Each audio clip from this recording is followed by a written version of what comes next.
your project, sit down, reflect on your work, get that reflection in there. And using Google Forms means I can collate all that. I've got their names, I can put all their data together in Google Sheets, and I get a score for that individual out of 100. So I started using it for that, and of course, end of topic assessments.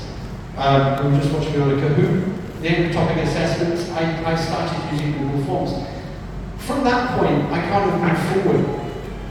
We have been using Google, we're using EdTech in the classroom, we're asking the students to use this technology all the way through the term. Everything I'm doing, I've got no notebooks, I've got no pens, I've got no paper. And then we get to the end of the term and it's exam, paper, pen. And I was like, that doesn't work. I've asked the students to move forward with technology, and then when we get to the exams at the end of the year or the end of the term, we send them back to the Stone Age. So part of what we started out, it was just after COVID really, we moved forward with this and said, let's take these exams and put them onto Google Forms. We did a couple of test runs within the social studies department, very successful. And as a result of that, within, I think, all the other departments except maths now, who they are in the Stone Age, the maths department, it's all about they have to do their workings, they want to keep paper and pen. But for the most part now, all of our departments are doing the in-school exams using Google Forms. You've got the log. It's a little bit of a change in protocol. You move away from the old standards of invigilation, etc. We have to change the way we lay out the room. We have to change our protocol for exams. But we successfully moved all of our exams from paper and pen to online Google Forms, where you get multiple answers, multiple questions, long answers. Students can type so much faster than they handwrite. But what I started finding is that when you give a long answer in a paper exam, they write 2 lines and then they're tired, they don't do any more. If you give them a Google form, they write paragraphs because they can type quickly and they're away and their brain starts working at that speed, and suddenly, instead of 2 lines, I've got 2 or 3 paragraphs from students. So I'm getting much more extended answers from the students. I'm finding that students are engaging in the exams in a much more successful way than when they were doing paper exams. So we started moving to that now, and my hands are nodding into that. Now you find that across the board, we're not just using it in the classroom for teaching, we're actually having the students use their Chromebooks for their exams, taking their exams online, and that helps the teachers because we can grade much faster, and it also helps the teachers because we get much more back from the students on these exams than when they were handwriting and they get tired and they kind of don't want to do it anymore. They type so much more, we can see their understanding in a much clearer way. Sure.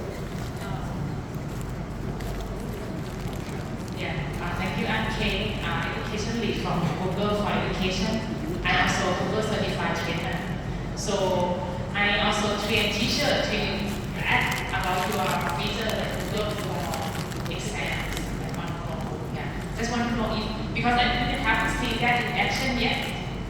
So would like to learn from you like any challenge that you face using that in particular Google for exams on I guess when we started it, we did do it as a series of tests before we rolled it out across the school. At first, of course, it was about rethinking the protocol of how we do an exam. Normally you go in, you hand out the paper. We have that standard that everybody's doing for like the last 100 years. We had to rethink that protocol.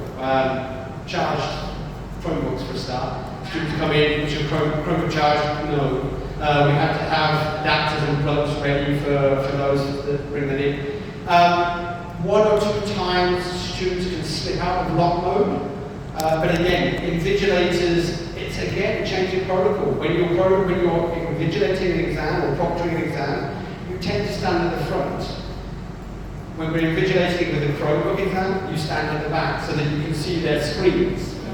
You have to change the way you think things a little bit, but it wasn't so difficult. You just have to rethink the process a little bit. No major problems with regards doing the exams and collecting scores. That has had no problems in the sense of students log in correctly, go in, do the exam, we get the scores. But it's just a case of rethinking the protocol for actually sitting through the exams. With regards to cheating, I don't know in terms of classroom size and how people set it. One of the things we've got the Chromebooks to flatten out. And so what we found is if we think there may be somebody looking beyond their Chromebook, we just ask students to put their Chromebook flat to the table. They can still see the screen, they can still do the exam. So we haven't had any major issues with regards the actual examinations. It's just a change in the way that we approach the examination. Thank you.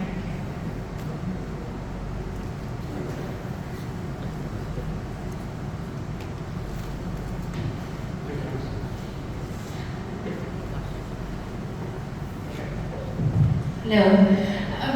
I'm just wondering if do you have or do you need to cater to some special ed students in the school, or there are none? So if you do have special needs, what kind of special needs do you provide for the students when it comes to assessment and also classes? Okay, there are one or two students throughout the school that we would say have special needs. Not that many, but I think each year we can probably find one or two. With regards to that, of course, come assessment, obviously even when they're on Google Docs, Google Forms, we can give them more time. But again, what I found is that the students, when they're using Google Forms, are able to do these. They're not frustrated by the writing. They're not finding that they type quite quickly. They have no problems with that. In fact, many of them, when you say write an exam, they struggle. But when it comes to, okay, read, click, they actually do very, very well in exams. With regards to supporting in the classroom, we use a number of different online apps that the students can access alongside the Google apps that we use in the classroom. So you've got the read aloud, you've got the definitions, etc. This supports them, but usually with ours it is very, very small numbers, so it can be done one-to-one. We do have remedial classes that take place in the mornings for any students that are identified as, I would say, special needs, but perhaps needing support in certain subjects. So we do run that, but that's done, I guess, not using the Chromebooks, not using that's done for sort of like one-to-one with the teachers.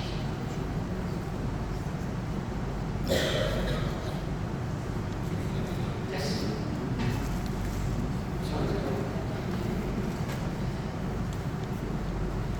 So I went to one of your classes and I saw that you have a teacher assistant behind your class. And the numbers of students is very small compared to Malaysia that we have double of your students. So how important we have a teacher assistant behind the teachers? The teacher that's in the back of the room, we don't call them teacher assistants here, they're the Thai teachers. They act in a pastoral way only. They don't actually engage in the lessons. They generally are in the classroom mainly if there's a language issue, but they don't take any active role in teaching or any of the activities. The foreign staff teach everything and basically run the lessons. The Thai staff at the class and the homeroom teachers, their job is pastoral, look after students, do the organisation. So it's kind of the separation between academic and the pastoral in that sense. So another thing I see in your class, you don't have flat floor, you have a stable floor. Why do you have so much? The stage score, some classrooms, I think the older ones have the staggered floor, obviously for viewing for the students. I'm not sure why it was designed that way, but it is that way. It does make the classrooms a little nicer because you can see the face of all the students. And when you're a teacher in the front, you're not looking at just that front row, so you can see the back, and that does mean that you engage with the students back. So I find that is a definite positive in the classroom.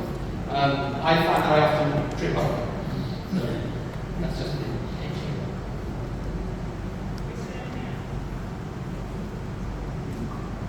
So thank you for bringing that to the tour. I'm wondering if there are any challenges you face for the age of AI. I was Is talking. there any regulation within the classroom or the school? The AI is something that I think we were discussing this morning. It is very, very new. It's an excellent tool. We, as a group of teachers, we did go to a summit earlier this year, back in May, in Bangkok, to look at the AI, and it is a fantastic tool. Challenges, yes, the students are not seeing it as that tool, they're seeing it as a way to do work. And what I see as the challenge right now is how I can integrate AI into that cognitive process, rather than it be the end product. Students see it as a way of just kind of getting the end product as opposed to getting there. I'm trying to work out, I've got a couple of things in the classroom which have been successful to encourage the students to use it as a tool to support their learning. And that, I'm hoping that we can teach them that it is a tool, it's not a way of getting the work done, it's a way of learning and making learning part of the process. But it is a challenge. Right now it's very new, and we're all going down the same lines of how do I integrate this into my lessons, how do I make this something that they learn from as opposed to something they just borrow from to do the work. And I'm not sure yet what the answers are, but I think it's about re-educating. I remember when Google kicked off, and as a teacher, everyone's like, that's it, the kids are just going to use Google to do their work, but they don't. It is about re-educating the students that they're going to think in a different way. But our students don't just get their answers from Google. They're using Google searches to help them find the answers, but they are doing the work themselves. And really, I think it's about teaching them how to use AI in the same way. It's just a new challenge for teachers to rethink that a little bit.